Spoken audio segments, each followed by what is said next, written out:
cosa con un embarazo de 31 semanas por ultrasonido del primer trimestre. Acuda a su consulta de control, es Gesta 1. Su fecha de última menstruación fue el 15 de marzo. Su fecha probada de parto está para el 5 de enero. Como antecedentes es sedentaria, fumadora desde hace 10 años, pero refiere haberlo dejado al saber que está embarazada. Niega alcoholismo y otras drogas. Con diagnóstico de hipertensión arterial sistémica hace 3 años, está actualmente controlado y niega otros antecedentes de importancia.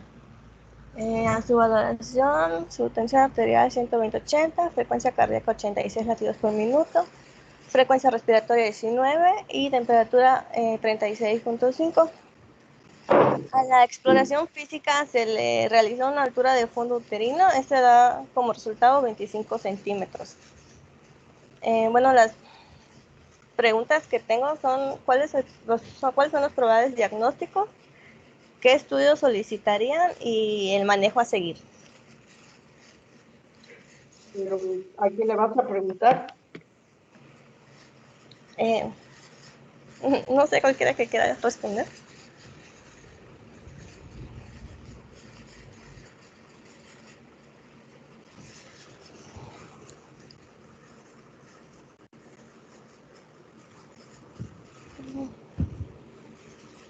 A ver, Javier Enrique.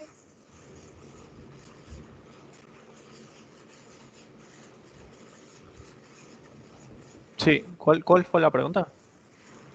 Bueno, probables diagnósticos.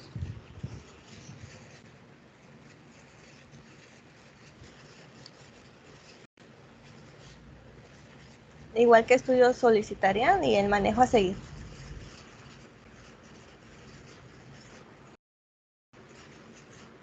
¿Cuál es tu impresión diagnóstica con lo que te dio?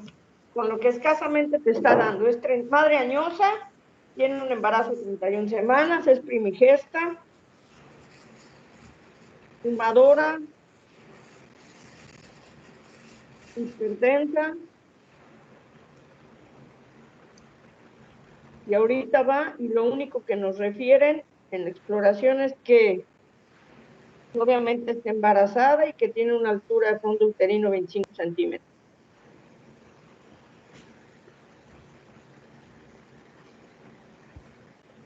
No estoy seguro de qué podría ser.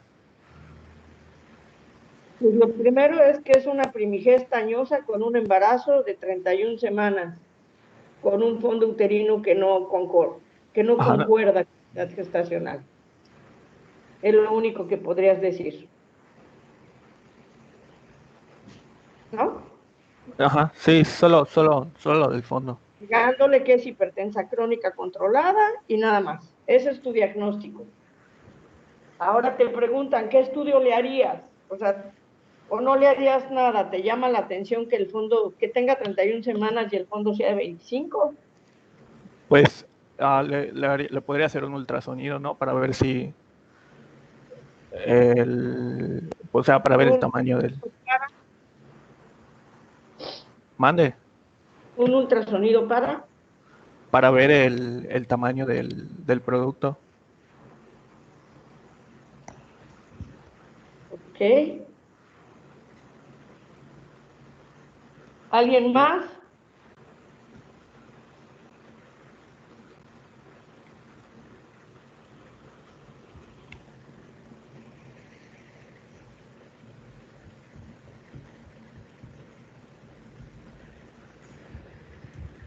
Buen día, doctora. Soy Esteban. Pues le solicitaría a ver un USG para valoración de producto y examen de líquido, igual para checar el líquido amniótico, porque pues, ¿Por su qué fondo uterino líquido está amniótico? muy chico. Entonces, ¿Por qué líquido mande, amniótico? ¿Por qué líquido amniótico? por el fondo uterino que está para la edad que tiene, El chiquito. fondo depende del líquido amniótico, entonces si hay mucho líquido hay mucho fondo.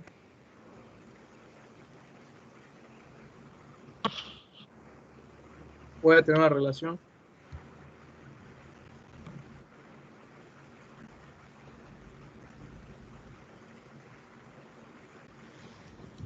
Ok.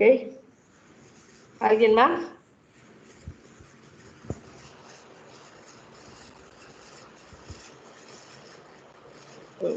Buenos días, doctora. Pues con lo que mencionan del fondo uterino y las semanas de gestación, haría pensar que pues tiene un retraso, una restricción de crecimiento y motivos de eso podría ser nutrientes o oxígeno. Oxígeno.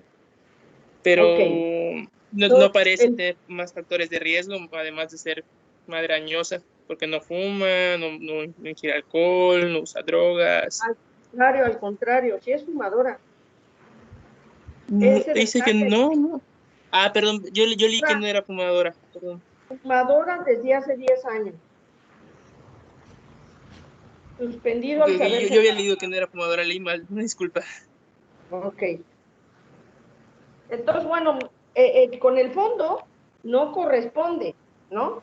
Digo, no voy a tampoco decir directamente, sí me tengo que enfocar hacia un feto más pequeño, ya sea por bajo peso o por restricción, no necesariamente restricción, pero sí me tengo que enfocar hacia allá porque es fumadora, eso ya tiene un daño crónico y porque es madre añosa y porque es hipertensa crónica, ¿verdad? Y el fondo no corresponde. Entonces, estoy obligada a descartar un feto pequeño, un peso bajo para edad gestacional o una restricción. Además de que, bueno, el ultrasonido, además de las medidas, pues me evalúa parte de la cantidad de líquido amniótico también. Pero de inicio es eso, porque tiene varios factores de riesgo. Muy bien. Continúa, Fernanda. Fernanda, eres. Doctor, una pregunta antes de Sí. que continúe. ¿Se toma como hipertensión arterial como riesgo aunque esté controlada? Sí, claro. Acuérdate que la hipertensión, las enfermedades crónicas, diabetes, hipertensión en el embarazo, mientras están controladas, minimizas la mortalidad y haces más lenta la evolución de las comorbilidades, pero no las quitas. Ok, doctora, muchísimas gracias.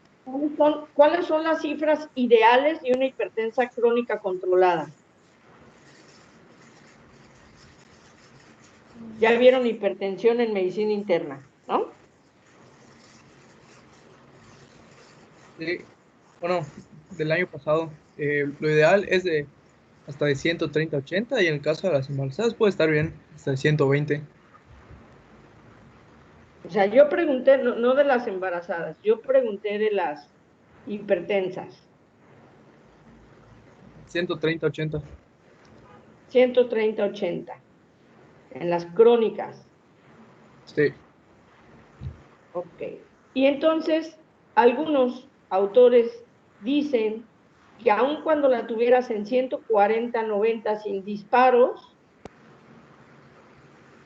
porque si además fuese obesa o tuviese alguna otra cosa, serían pacientes que si no rebasan, a partir de ahí es el diagnóstico, pero si no rebasan, estarían dentro de un control. Durante el embarazo, la propia conexión de la placenta, esas uniones vasculares de arterias espirales y demás, provocan que se forme una tercera circulación y generalmente rompen resistencias y hacen que el embarazo se curse con lo que llamarían hipotensión, pero en realidad es compresiones bajas, ya hasta 110-70, 120-80.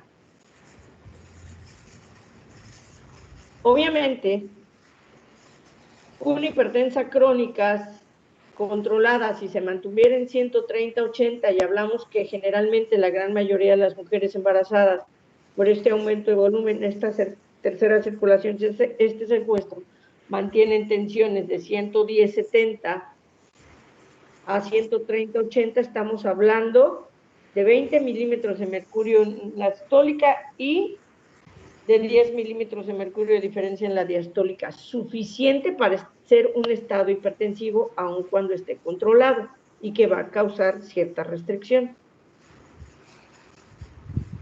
Si nos acordamos, entre la circulación y la circulación mayor fuera del embarazo, estoy hablando en este instante. ¿Cómo se compensan?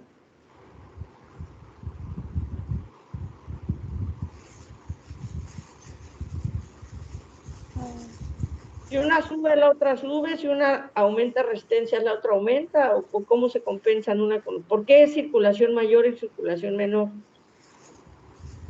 Que tienen una respuesta inversamente proporcional para mantener compensado. ¿Sí? ¿Hasta aquí vamos bien?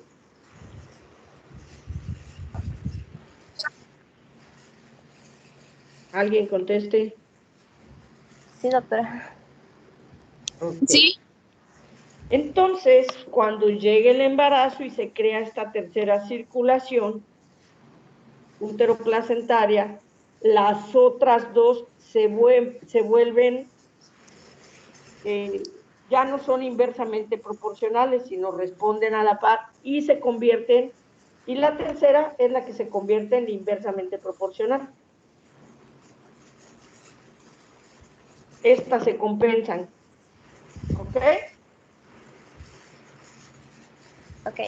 Entonces, todo descontrol va a tener repercusión en la circulación úteroplacentaria. 1, 2, los efectos de ciertos medicamentos que pueden actuar a nivel de arteriolas renales también tienen afección o cruzan placenta y también pueden tener afección a nivel de arteriola renal en el producto.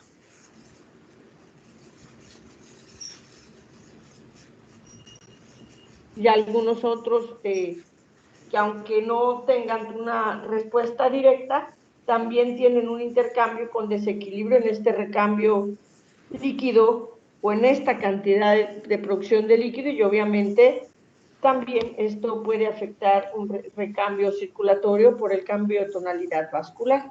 Entonces esto es todo implica toda una serie, no solo intercambio de tejido sano, detección, si el trofismo placentario es adecuado o hay hipotrofismo, etcétera, etcétera, etcétera. Entonces, sí es un factor de riesgo que puede impactar, aunque esté controlado. Los efectos secundarios van a verse a más largo plazo, pero no se van a evitar. Tú retrasas las complicaciones, pero finalmente se van a presentar. Y el estado del embarazo es un estado más lábil. Okay. Eduardo, tú fuiste quien preguntó, ¿no? ¿O quién preguntó? Sí, doctora. Ok, Yo fui. ¿quedó claro? Sí, doctora, muchas gracias. Ok. Continúa, Fernanda.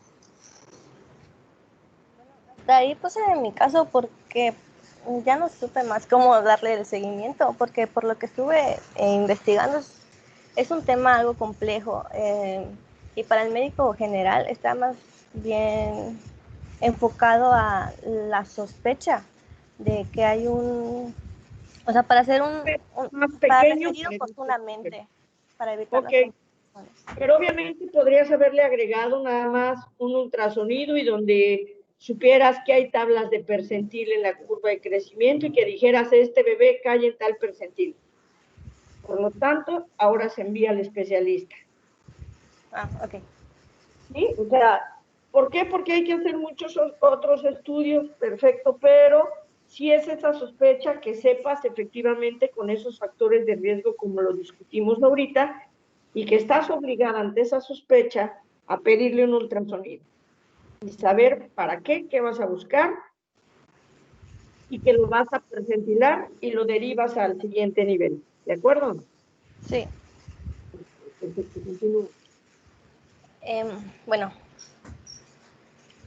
el crecimiento fetal va a estar determinado por 3 factores, digamos, pues por 3 circunstancias que son el feto en sí, la madre con la placenta y el medio ambiente. Bueno, el desarrollo fetal va a estar determinado por la provisión materna del sustrato y la transferencia placentaria de estos. mientras que su potencial de crecimiento fetal va a estar más bien por el genoma. Discúlpame que te interrumpa rápidamente. Una pregunta. Están subiendo las presentaciones como material, ¿verdad? Al equipo, aquí en Teams. Lo puse de compartir pantalla. No lo subí. Les pido, por favor, que todos suban para que quede evidencia ahí y para que yo guarde el tema por Vina en la carpeta, que es lo que le envió al doctor Pablo para que quede como evidencia. Ok, ¿lo hago ahorita o ya luego lo subo? Terminando la suben. Ajá, por favor. Ok. Muy bien, continuamos. Bueno, el crecimiento va a estar dado por 3 fases. La inicial ocurre en las primeras 16 semanas. Esto se va a ver con un aumento rápido en el número de las células. Va a haber hiperplasia y va a haber un aumento de 5 gramos al día a las 15 semanas. La segunda fase es hasta la semana 32. Va a haber aquí hiperplasia e hipertrofia. Y el aumento de peso es de 15 a 20 gramos al día hasta las 24 semanas. Y la tercera fase es después de las 32 semanas. Aquí va a haber un aumento más de la grasa fetal y de glucógeno, y el aumento va a ser mayor, de 30 a 35 gramos al día a las 34 semanas. Bueno, a veces hay una pequeña confusión si el feto es pequeño para la edad gestacional o es un caso de restricción de crecimiento intrauterino. Aquí puse unas pequeñas definiciones para que a ver si se entiende mejor. El pequeño para la edad gestacional es aquel que va a tener un peso insuficiente para su edad, o sea, para la edad que le corresponde de acuerdo a las normas estadísticas definidas de cada población, o sea, que esté más bajo del percentil 10. Y una restricción de crecimiento intrauterino va a ser una incapacidad del feto para alcanzar su potencial de crecimiento, en este caso genético, de acuerdo a las condiciones de la gestación y del entorno. Más para que quede más claro, el crecimiento fetal por debajo del percentil 10 para la edad gestacional con signos de compromiso fetal. Esto va a ser la restricción de crecimiento intrauterino. O sea, más bien no es un niño chiquito, sino es aquel que no alcanza su máximo potencial genético.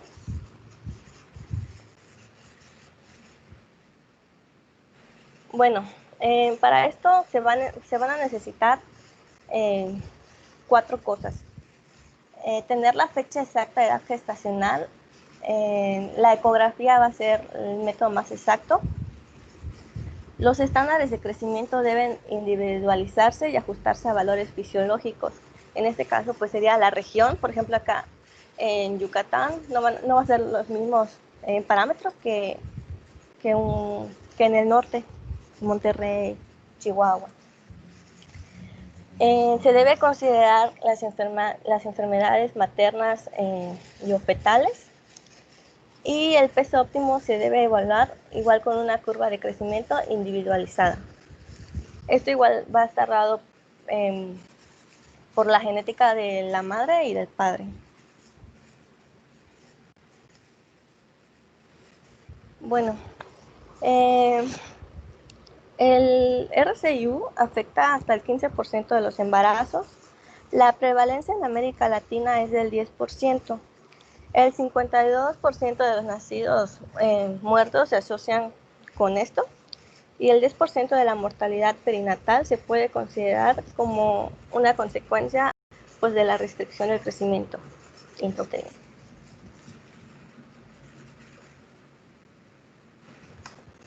Bueno, en los factores de riesgo van a existir 3 grupos, como ya había dicho, y se ha determinado que existen al menos 38 factores de riesgo para que exista una restricción de crecimiento intrauterino, de los cuales 45% van a ser asociados por las condiciones maternas, el 28% por materno-fetal, y el 26% va a ser feto placentario. Bueno, mencionaba la GPC que en sí la presencia de los factores de riesgo no es suficiente para el diagnóstico del RCIU. Y el factor más importante en este caso son los trastornos hipertensivos y una enfermedad vascular materna.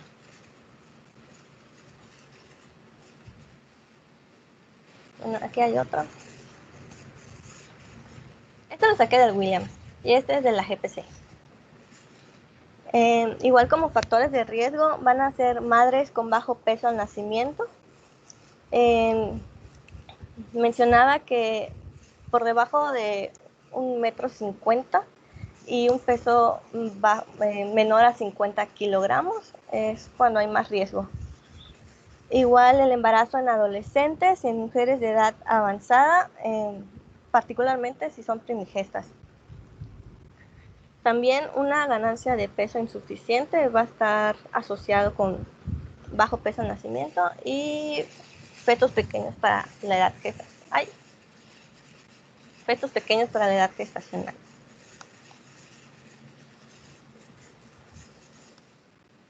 Aquí hay otras tablitas que igual saqué de la GPC, de todos los factores de riesgos.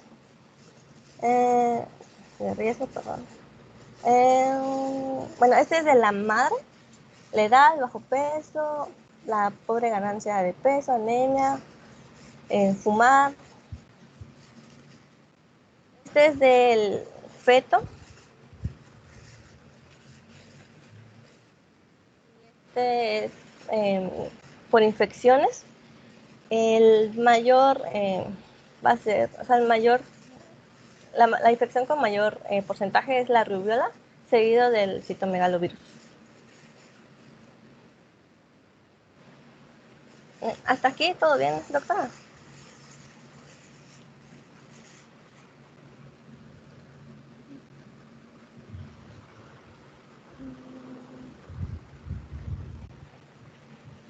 Bueno, sigo. Van a haber dos tipos, simétrico y asimétrico. El simétrico van a ser fetos proporcionalmente pequeños y su etiología va a estar dada en relación con el número y tamaño de células. Y el simétrico va a ser un retraso de crecimiento abdominal desproporcionado. Y su etiología se va a relacionar con el tamaño y no con el número celular. El más frecuente va a ser el tipo asimétrico y esto se va a observar a partir de la semana 28 de gestación, o sea, a partir del tercer trimestre.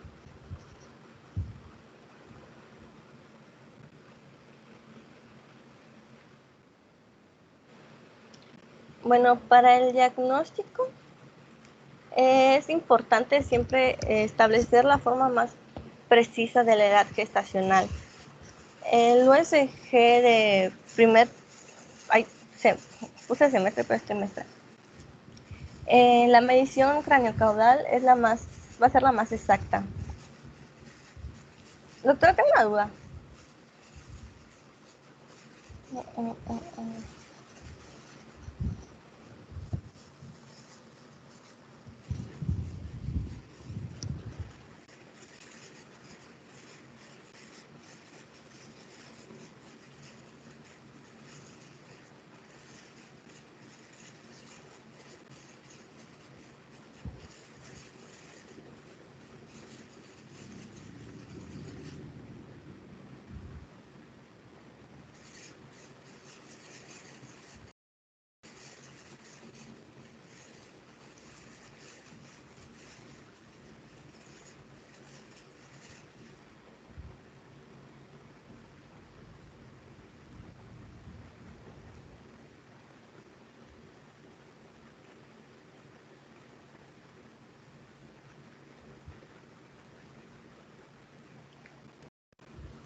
Bueno, el examen físico va a estar limitado y este solo va a detectar el 30% de los fetos con algún trastorno de crecimiento intrauterino.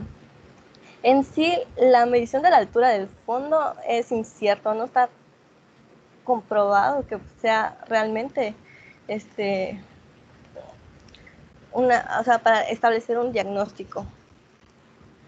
La medición de la circunferencia abdominal y el cálculo de peso fetal estimado van a ser los parámetros más precisos para identificar que hay un crecimiento subóptimo del feto.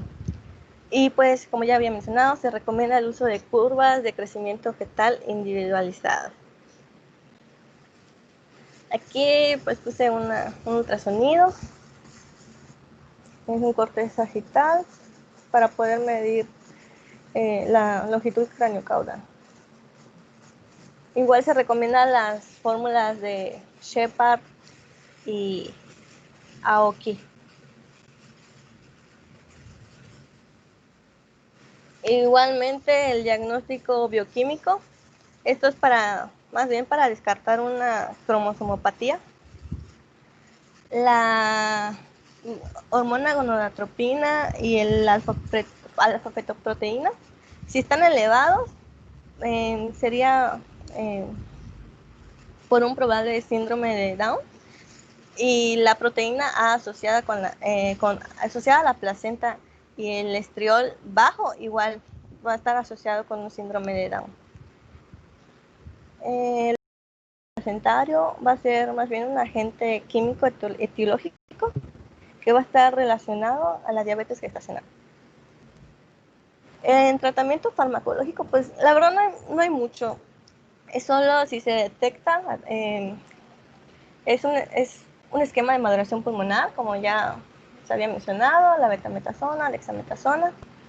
Y también mencionaba que hay un tratamiento con ácido acetil salicílico a dosis bajas y en edades tempranas del embarazo entre la semana 12 y 16. Esto para reducir la incidencia de preeclampsia y de RCI. En el tratamiento no farmacológico, pues igual no hay mucho, no existe una medida eficaz. Sería más bien finalizar el embarazo en el momento que se crea más oportuno, pero hay un dilema. Si se finaliza la gestación con la consecuencia de la prematurez o prolongar el embarazo con riesgo de muerte o lesión neurológica. Esto mencionaba la GPC, que se le menciona a los padres para que puedan tomar una decisión. El nacimiento de un feto con RCIU debe ocurrir en una unidad hospitalaria que cuente con experiencia en el personal y existan recursos disponibles para el manejo neonatal, en este caso pediatras.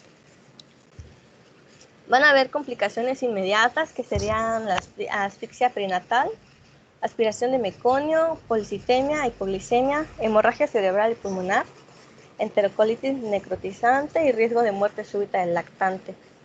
En las complicaciones tardías, un subcrecimiento fetal. Esto pues puede causar daños cardíacos y renales. Igual podría haber parálisis cerebral, convulsiones, diabetes, enfermedades coronarias, CVC y un retraso del aprendizaje. En la prevención sería, pues, si la madre es fumadora, decirle que suspenda mínimo 4 meses antes del tabaco. Esto para que el peso al nacer pues del bebé sea similar al de una madre que nunca ha fumado en su vida. El grado de consumo de cocaína va a ser inversamente proporcional al peso. Si se puede, y si quiere la paciente, enviarla a nutrición.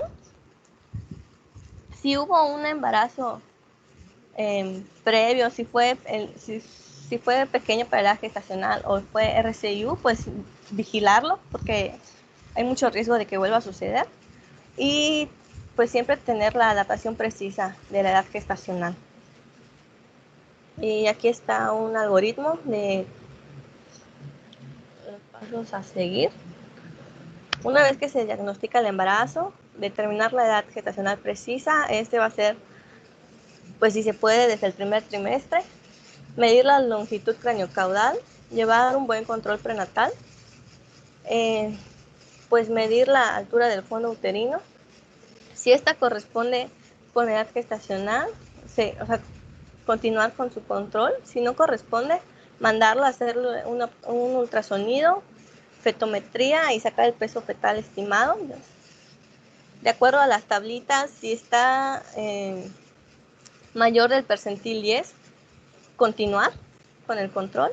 Si es menor, pues ya hay un diagnóstico de feto pequeño para la edad gestacional. Aquí se recomienda hacerle un ultrasonido Doppler de la arteria umbilical. Eso no lo entendí mucho, pero si es arriba de la P95, hay una restricción del crecimiento intrauterino y se va a clasificar de acuerdo al tipo. Hay varios tipos, pero eso vi que era ya para el obstetra, o sea, más avanzado. Y si no está arriba, es solo diagnóstico de feto pequeño y considerar otras causas, que sea una cromosomopatía o un feto constitucionalmente pequeño. Ay. Ya. Ya.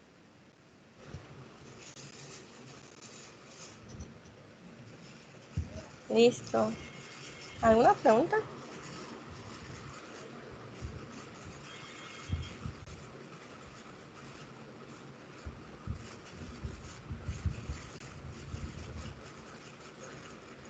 No, pues, todo bien. Súper.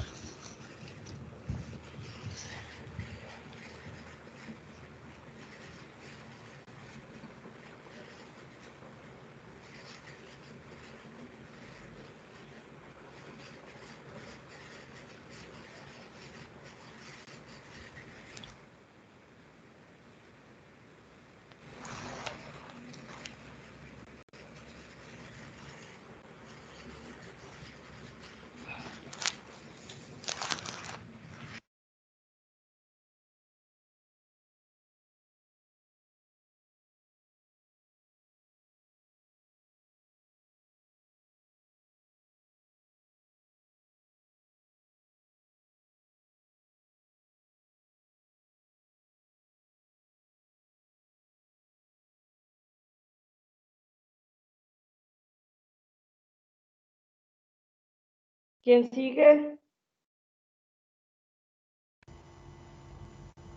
Yo, doctora, permítame.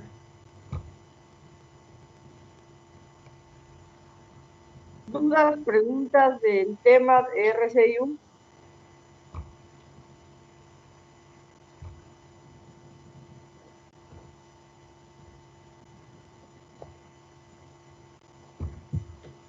¿Nada? Doctora, es que yo tenía una duda. Bueno, tengo. Dame un segundo. Si necesitas, te marcan 5 minutos. Espérame. Vale. Sí. Es que la GPC dice que la medición de la edad gestacional es mejor si se hace en el primer trimestre, pero el Williams dice que es mejor en el segundo trimestre. Entonces, Bueno, una cosa es la evaluación de estadificación en crecimiento para dar edad gestacional traspolado, que sí es mejor el del primer trimestre, ¿ok? Pero cuando tú ya evalúas crecimiento, para hablar de crecimiento y poder decir si ha sido simétrico o asimétrico o que ha crecido de acuerdo y que corresponde a la curva, es mejor con el segundo. Ahora, según las tablas que utilizamos, porque nos basamos, a pesar de tener curvas de tabla de crecimiento ya mexicanas, obviamente, los cálculos se han hecho tomando en cuenta estas complejas tablas que han hecho autores americanos, donde evalúas circunferencia abdominal, fémur o diámetro biparietal, y en otros solamente diámetro biparietal y fémur con, biparietal con circunferencia,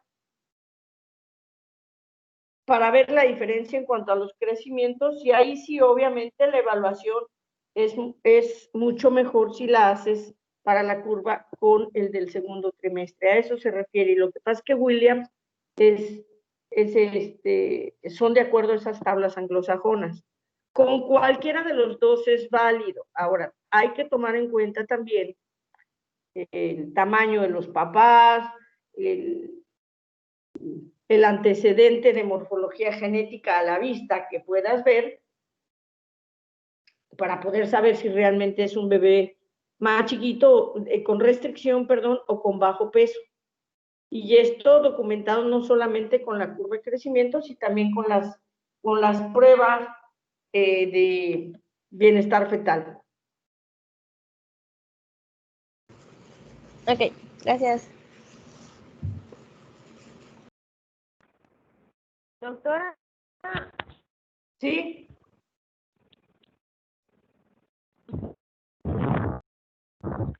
Entonces, queda Híjole, escríbelo mejor porque se entrecorta tu audio totalmente y no te oigo.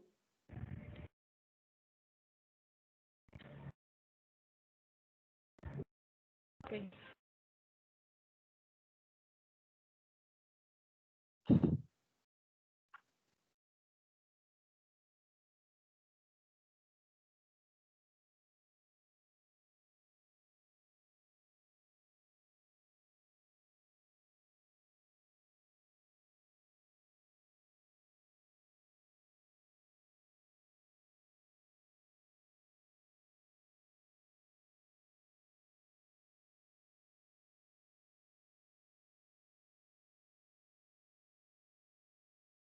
¿Alguien puede leer la duda de su compañera y me la puede decir? Porque aquí en la tablet no me aparece. Tendría yo que separar el chat. Sí, doctora, le leo la pregunta. Por favor. Dice, entonces, ¿queda a disposición del médico finalizar la gestación? Tomar la decisión de finalizar en el caso del RCIU, ¿esa es la pregunta? Creo que sí, doctora.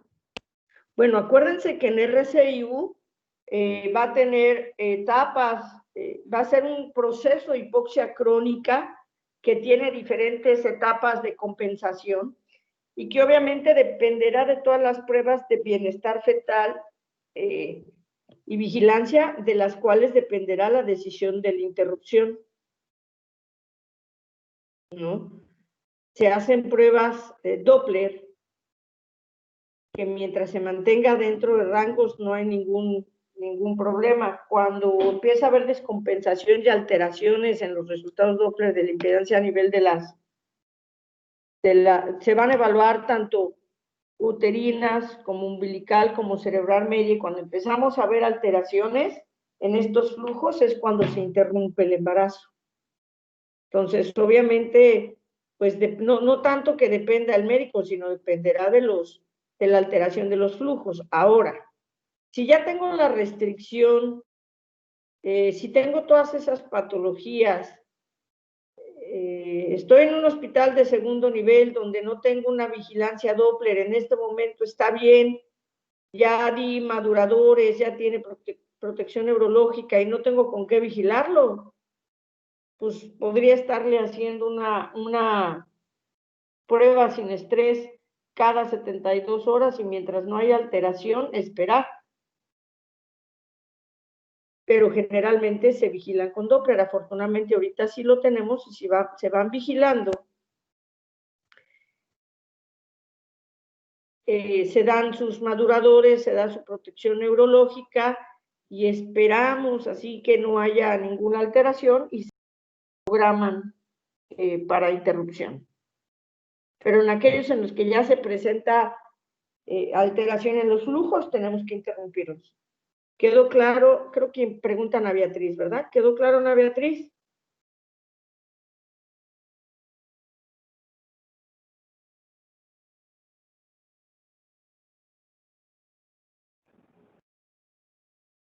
Sí, gracias. Ok, ¿alguien más? ¿Alguna duda o pregunta del tema?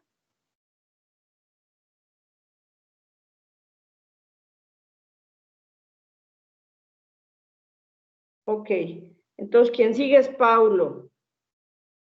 Pues el tema era desnutrición, pero supongo que por más que buscaste no encontraste nada de desnutrición, ¿verdad? Así es, doctora. Habla más de los requerimientos de Así cada es. nutriente.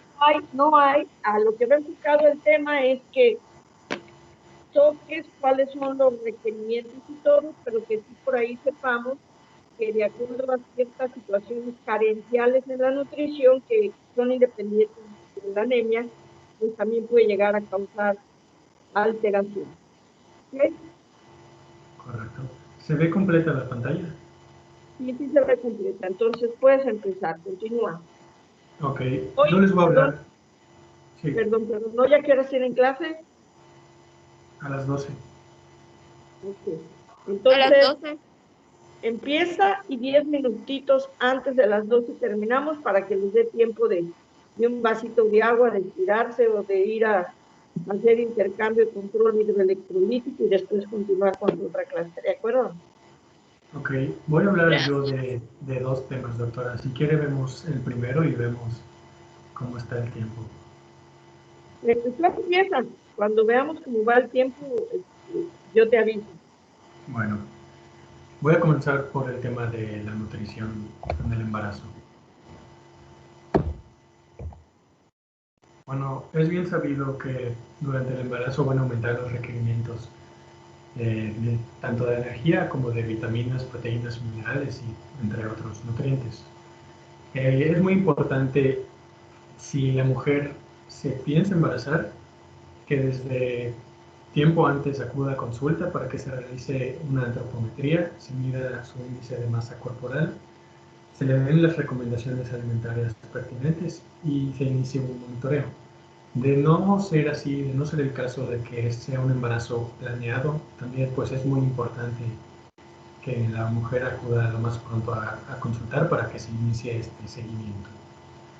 Aquí abajo tenemos una tabla de más o menos el número de calorías que debe aumentar al día el consumo la mujer dependiendo del trimestre de embarazo y de su índice de masa corporal. Las mujeres de bajo peso deben empezar un mayor consumo total de calorías a partir del primer trimestre y ya todas las demás a partir del segundo trimestre es cuando viene ese aumento importante. Esta es una tabla de la Organización Mundial de la Salud para medir el índice de masa corporal en general. Más adelante les voy a poner una tabla específica de un caso importante que vamos a ver, que es el de las adolescentes.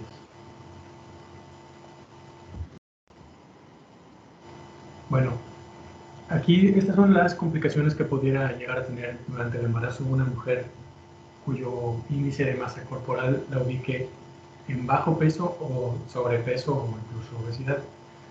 Las de bajo peso, como ya vimos, pueden presentar retraso de crecimiento, bebés de bajo peso al nacer y retraso de desarrollo hasta los 2 años de edad. Mientras que las de sobrepeso pueden presentar diabetes gestacional, hipertensión, preeclampsia, abortos espontáneos, macrosomías y pues estas que van a terminar en cesáreas.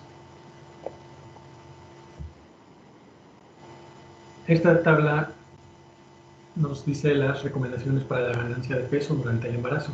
Lo mismo, no es la misma cantidad de peso que debe aumentar una mujer que se encuentre en un bajo peso, un índice de masa corporal bajo, a una de sobrepeso o obesidad.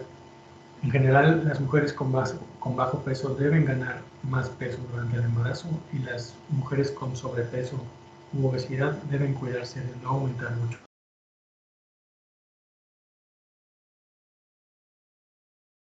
Aquí estas tablas son de acuerdo también al índice de masa corporal, el aproximado de peso que debe aumentar una mujer, el percentil 5 y el percentil 95. Tenemos para bajo peso, con un índice de menor a 18.5, un peso normal, mujeres con sobrepeso y mujeres con obesidad. Si se dan cuenta, las curvas van hacia abajo, o sea, el peso va siendo menor dependiendo del índice de masa corporal. Vemos que la curva de las mujeres de bajo peso es más empinada, la curva ya está más baja. Y bueno, aquí dando seguimiento a las consultas posteriores, vamos a medir la ganancia de peso que haya tenido durante el tiempo transcurrido entre una consulta y otra. Vamos a hacer lo mismo, recomendaciones alimentarias y seguir con el monitoreo.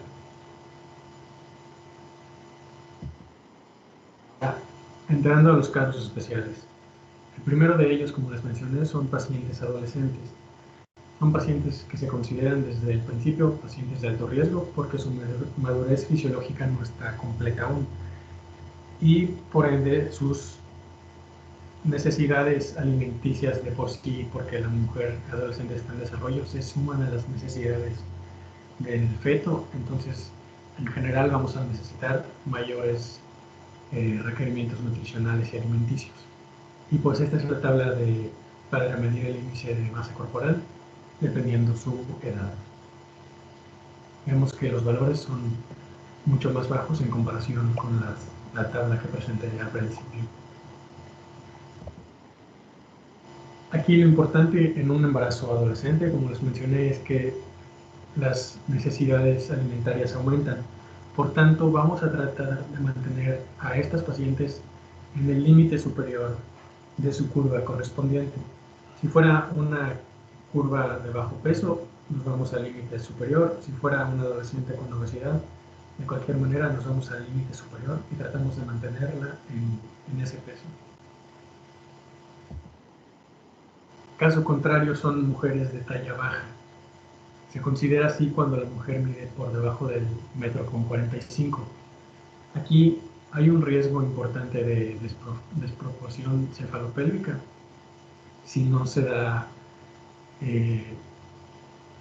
la dieta o la alimentación adecuada. Al caso contrario con las mujeres adolescentes, aquí lo que vamos a intentar es mantener a la mujer con su alimentación adecuada, pero en el límite inferior, en el percentil 5, para que no vaya a aumentar mucho de tamaño el feto y que nos pueda llevar a esta desproporción. Obviamente, independientemente, tú estás hablando en esta tabla, una tabla con IMC normal, que nos vamos al límite inferior, precisamente porque per se, aunque no tuvieras un control adecuado, per se la talla, per se la talla ya es un factor de riesgo para que exista una desproporción cefalopélvica, es una pelvis pequeña, ¿sí? Y a eso le agregamos que nos vamos a la curva dentro del control, a la de mayor ganancia, que aún dentro de lo normal sería la superior, vamos a exponer en mayor medida a que se presente esa SP a expensas del producto. Entonces buscamos la línea inferior para darle una ganancia adecuada, una nutrición adecuada y tratar de salvaguardar, sin embargo, aun cuando lo mantuviéramos en control, con ese crecimiento controlado en esa curva inferior, podemos seguir teniendo el riesgo de la DSP simplemente por la talla baja. Eso es un caso especial. No significa que no haya mujeres de esa estatura que si mantuvieron un control y es un producto pequeño, aunque sea una pelvis pequeña, no nazcan por parto, pueden nacer por parto. Pero en este caso lo controlamos de esta manera, ¿ok?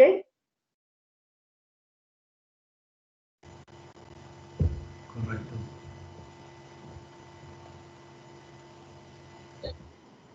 ¿Continúa? Bueno, seguimos con el tercer caso especial, que es el de los embarazos múltiples. Aquí tenemos una tabla con las directrices para el aumento de peso necesario en embarazos gemelares. Obviamente las necesidades van a ser mayores que si fuera un solo producto.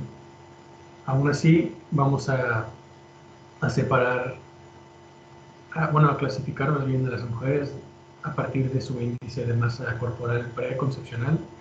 Aquí podemos ver más o menos el peso que debe ir aumentando la mujer a partir de cada semana, de acuerdo a su índice de masa. Obviamente aquí ya les había yo dicho que son más o menos 200 kilocalorías, de 200 a 300 kilocalorías por feto agregado. Pero casi siempre, acuérdense, la ganancia de peso va a ser, más que en la situación especial de adolescente o gemelar, va a ser marcada por el índice de masa corporal, ¿sí? Con ciertos cambios por esa falta de maduración fisiológica en el caso de las adolescentes y por el aumento del metabolismo, catabolismo en el caso de los embarazos múltiples. Pero siempre tendrá que ver con ideal, obviamente, sería lo ideal en todas las mujeres tener consulta preconcepcional, pero todavía no estamos y nos falta mucho para estar a ese nivel.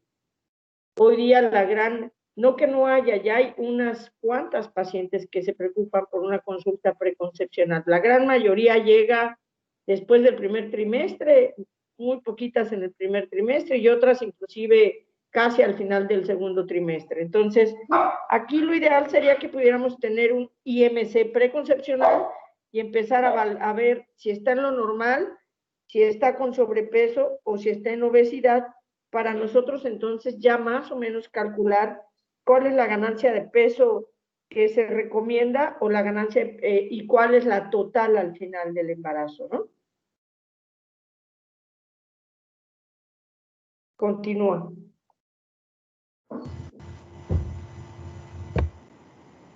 Bueno, y esto es muy importante. Durante el embarazo la mujer no debe bajar de peso.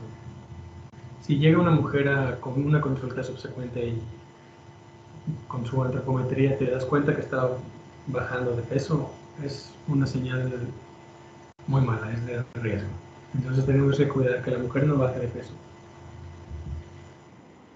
Estas son las situaciones. Un 80% de las pacientes que te llegan embarazadas siempre te van a referir que en el primer trimestre, sobre todo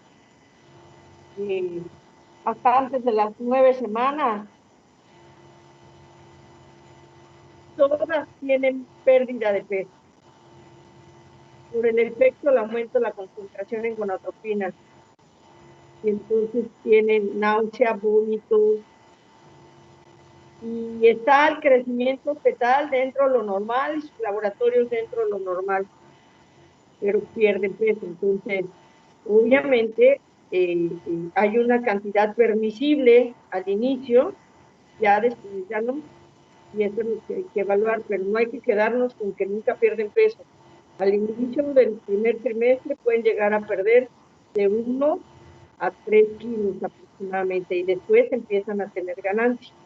Obviamente, si dentro de los requerimientos, dentro de nuestra evaluación vemos que a pesar de tener requerimientos nutricionales adecuados, en vez de ganar peso, pierde peso, ahí sí hay que poner atención por los riesgos que puede conllevar de primera instancia para la mamá, porque el bebé se va a hacer y se va a gastar todas los almacenajes que tenga mamá ahí, todas esas partes energéticas que tenga acumuladas o guardadas son las que primero, de las que primero se va a hacer cargo ese bebé. Ok. Bueno, aquí tenemos situaciones de riesgo nutricional que pueden afectar el peso, tanto elevarlo como disminuirlo fuera de los valores adecuados. Tenemos el sedentarismo, las dietas no convencionales, el alcohol y el tabaco, trastornos de conducta alimentaria, una dieta inadecuada, enfermedades hormonales y pues como ya mencionamos los índices de masa corporal tanto bajos como elevados. Ahora pasamos ya a los requerimientos alimenticios. En total, en el embarazo es un aproximado que se necesitan 80.000 calorías de más durante todo el embarazo. Los alimentos más importantes en mayor cantidad se van a consumir carbohidratos, pero no carbohidratos complejos, no azúcares simples. ¿Qué son estos? Todos los granos, avenas, cereales. Proteínas, bueno, los carbohidratos van a ser un 60% de la dieta, deben ser un 60% de la dieta diaria. Las proteínas se van a consumir, se deben consumir de un 5 a 6 gramos al día y van a constituir el 20% de la dieta. Y por último, los ácidos grasos. Estos deben ser poliinsaturados, no grasas trans, van a constituir el otro 20%. Ok. ¿Son 80,000 calorías en todo el embarazo? Sí, aproximadamente. ¿Por trimestre? No sé por trimestre, pero los consumos aumentan a partir del segundo trimestre, eso sí. Eso sí. Sí, eso es muy importante lo que acabas de decir, porque normalmente ven a la paciente embarazada y desde el primer trimestre le mandan polivitaminas. No, en el primer trimestre no se requiere de ingesta calórica adicional a la basal, con lo que ella coma, no se requiere, porque si no podemos aumentar nosotros el aumento de peso. A partir del segundo trimestre, entonces sí, de lo que basalmente ella requeriría, le vamos a agregar aproximadamente entre 300 a 350 kilocalorías por día. Y obviamente esto significa que durante el embarazo deberíamos de ir en manera conjunta con un nutriólogo que le haga el cálculo de cómo dividir todas estas kilocalorías que sean por día para una nutrición adecuada. Y en el tercer trimestre aumenta hasta 450 más o menos, 450 kilocalorías más de las que normalmente se requieren, ¿sí? Entonces, 350 en el segundo y 450 en el tercero, que se requieren de extras. De ahí porque entonces también a la mamá le podemos recomendar la ingesta de polivitaminas, porque ella va a aumentar sus requerimientos para el embarazo, pero para que cubra los propios. Las polivitaminas no son para nutrición de la gestación, sino de la mamá, cubrir sus requerimientos extras. Muy bien, continúen. Ya entrando más específicamente, minerales, el hierro se debe consumir aproximadamente 1000 miligramos durante el embarazo, y lo mismo a partir del segundo trimestre es cuando se recomienda este consumo. ¿Y por qué 1000 miligramos? En total, 300 miligramos se van a transferir al feto, 500 van a ser para la expansión del volumen sanguíneo, es decir, para la madre, y los 200 restantes se van a excretar. Lo vamos a ver más adelante, más a detalle en las anemias. El calcio, en caso de una mujer embarazada adulta, se deben consumir 1000 miligramos al día. En el caso de las adolescentes es 1300, por lo que ya vimos también en el desarrollo. Aquí el calcio es muy importante, quizá de lo más importante que debe consumir la madre, porque el feto sí o sí va a buscar de dónde sacar el calcio. Entonces, si no se obtiene de la dieta, lo va a obtener a partir de la madre, y esto puede propiciar una descalcificación de la madre. En el caso del zinc se recomienda 12 miligramos al día, y en el caso del yodo 220 microgramos al día. Ahora las vitaminas. Vitamina B6 se recomiendan 2 miligramos al día, en especial casos de mujeres drogadictas, adolescentes y embarazos múltiples. El ácido fólico también es muy importante, se recomiendan 400 microgramos al día o 5 miligramos al día. Ya sabemos que las deficiencias de ácido fólico en etapas tempranas del embarazo pueden condicionar efectos del cierre del tubo neural, también anormalidades cardíacas y congénitas. Y vitamina B12. 400 microgramos día y luego 5 miligramos día. Creo que una es como tratamiento suplementario y otra es de la dieta. No. El ácido fólico sí va a disminuir el riesgo de defectos del tubo neural. Y sabemos que este tubo neural se va a formar a partir de las primeras 4 semanas, 4 semanas de la gestación. Ajá. Lo ideal, obviamente, es utilizar de manera preconcepcional. No se puede, bueno, el inicio, dar y fortalecer. Debemos de evaluar a nuestras pacientes. Les he dicho desde que hemos estado dando los temas que tenemos que evaluar factores de riesgo, poquito. Hay una tabla que después les escanearé y la subiré para que la conozcan, que es conforme se evalúa a las pacientes. Y todas aquellas mujeres con bajo riesgo son las que reciben 400 microgramos de ácido fólico día. Es la dosis que requieren, no más. Pero aquellas mujeres con antecedentes ya de defectos del tubo en embarazos previos requieren entonces de 4 miligramos. No existe la presentación de 4 miligramos, solo de 5, que es la que tiene salubridad.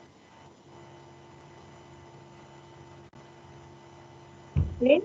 Y obviamente no solamente en estas pacientes que tengan ya el antecedente de algún defecto, sino también aquellas que estén en tratamientos con antiepilépticos, son pacientes que van a requerir dosis más altas de folatos porque son competitivos.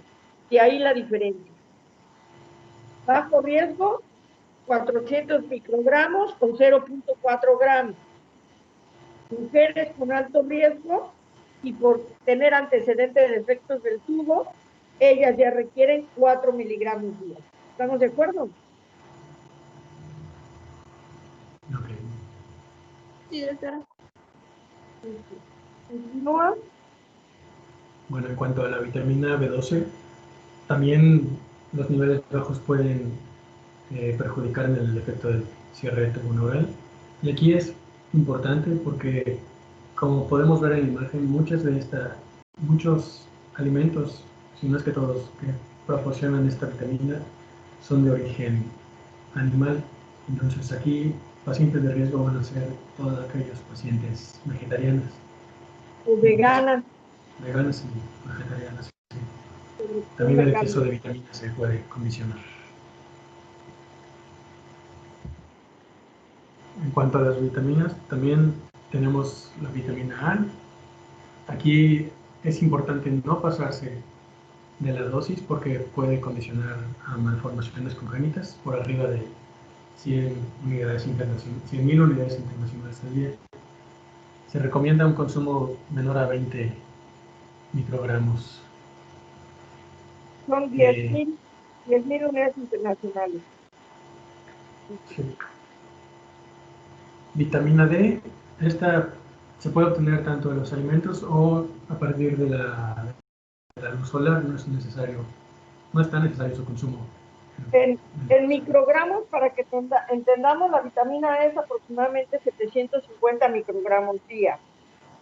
Suficiente para evitar o mejorar la ceguera nocturna y contribuir a evitar una anemia con riesgo de ser teratogénico. Después de más de 3.000 microgramos día, que vendrían a ser más o menos las 6.000 unidades día, es cuando tenemos problemas de teratogenicidad.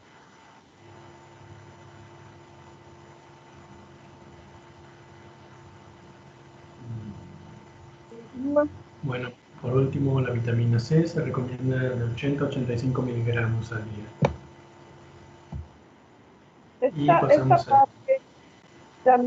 Esta parte de la vitamina D también, entonces hay que acordarnos que tenemos los riesgos en pacientes vegetarianas también. Aquellas pacientes que se exponen poco a la luz solar, etnias de piel muy oscura, porque tienen déficit de 25 hidróxido de calciferol para poder fijar. Entonces, siempre en todas, con riesgo, hay que hacer pruebas sistemáticas de vitamina D durante el embarazo o dar los suplementos más o menos en las dosis que le menciona Sí, compañero. Algo importante dentro de estas situaciones también decirle a nuestra paciente, por ejemplo, acerca del consumo de alimentos que puedan tener metilmercurio. En este caso, saber que estos pueden causar daños también del sistema nervioso y algunas disfunciones leves en la evolución del desarrollo del feto. Y me refiero, por ejemplo, nosotros que estamos en la costa deben evitar comer tiburón, pez espada, mero. El consumo de atún hay que limitarlo. ¿Por qué? Porque son peces grandes que pueden tener alto contenido en contaminación con mercurio. Entonces, por ejemplo, atunes pequeños pueden comer hasta 170 gramos a la semana, menos de 2 raciones, o hasta 340 gramos de aquellos pescados más pequeños que sepamos que tienen menos contaminación por metilmercurio. Entonces, eso es bien importante.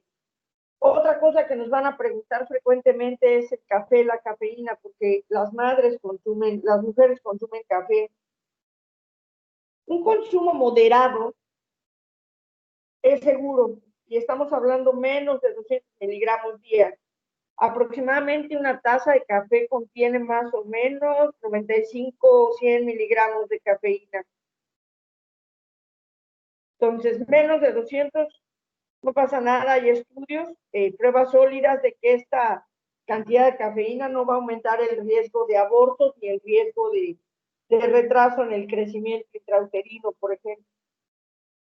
Y otros alimentos, sin saber que debe de haber tanto higiene en el lavado de estos de las manos, es por aquella contaminación que se puede transmitir por algunos de ellos, ¿no? Ya hablamos de listerosis, brucelosis en el caso del queso o de la leche, listerosis en el caso de las carnes procesadas o los quesos blandos, o carne para untar, patés, y toxoplasma cuando comemos carnes poco cocidas o verduras contaminadas. Sobre todo, pues sabemos que en asociación con la presencia de heces de gato.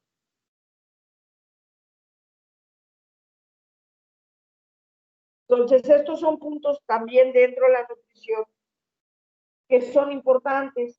Y el ejercicio, la embarazada, tanto el Colegio Mexicano de Ginecología como la Asociación Americana recomiendan más o menos entre 20 a 30 minutos de ejercicio diario moderado.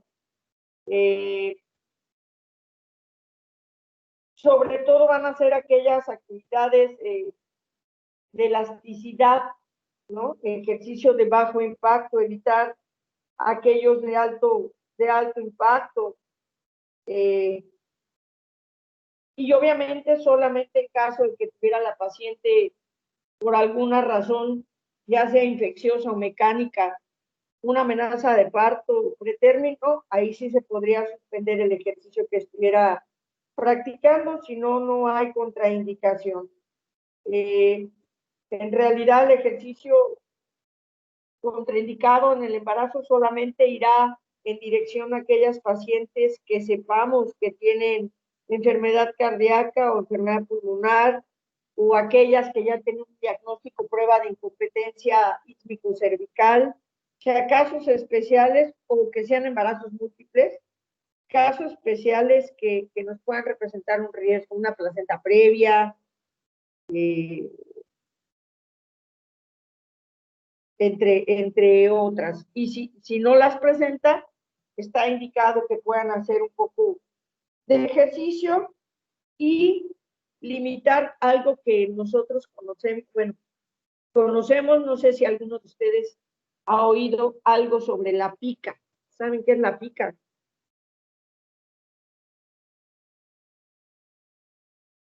Cuando comen cosas que no son, voy a decir comestibles, pero no son nutricionales, como pelo y cosas así. Hay gente que come magnesia, hay gente que come pelo, ¿sí? A eso se le llama pica. Entonces, la pica es una situación de consumo de sustancias no nutricionales que se presenta mucho durante el embarazo, muy frecuentemente. Entonces, obviamente aquí es tratar de evitarla, orientar a la paciente y explicarle la desventaja de tener de presentar esta situación y que mejor lo intercambie por consumir, no sé, en el caso de la vitamina C, que sean trocitos de naranja, gajos de mandarina, o cambiarlo por otro alimento que realmente sea nutricional. ¿Ok? ¿Alguna duda o pregunta? Nos vamos a quedar aquí, son 11:50, para que les dé tiempo de hacer alguna otra cosa antes de que inicien su siguiente clase, y mañana continuaremos con anemia. ¿Preguntas o dudas? Doctora, solo quería preguntarle, ¿qué hace que se presente la pica? No es una situación psicológica, no tenemos nada fundamentado, pero sí es la necesidad o la sensación, y antes era más. Hay personas que se comen el gis, o puede ser hielo, o puede ser alguna otra cosa, pero es una situación de respuesta a nivel, se cree que es a nivel desequilibrio de receptores a nivel superior, pero científicamente no hay una situación que te lo respalde. Ok, gracias.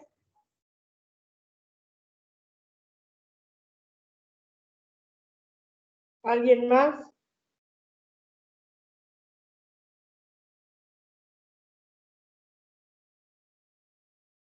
¿Preguntas, dudas?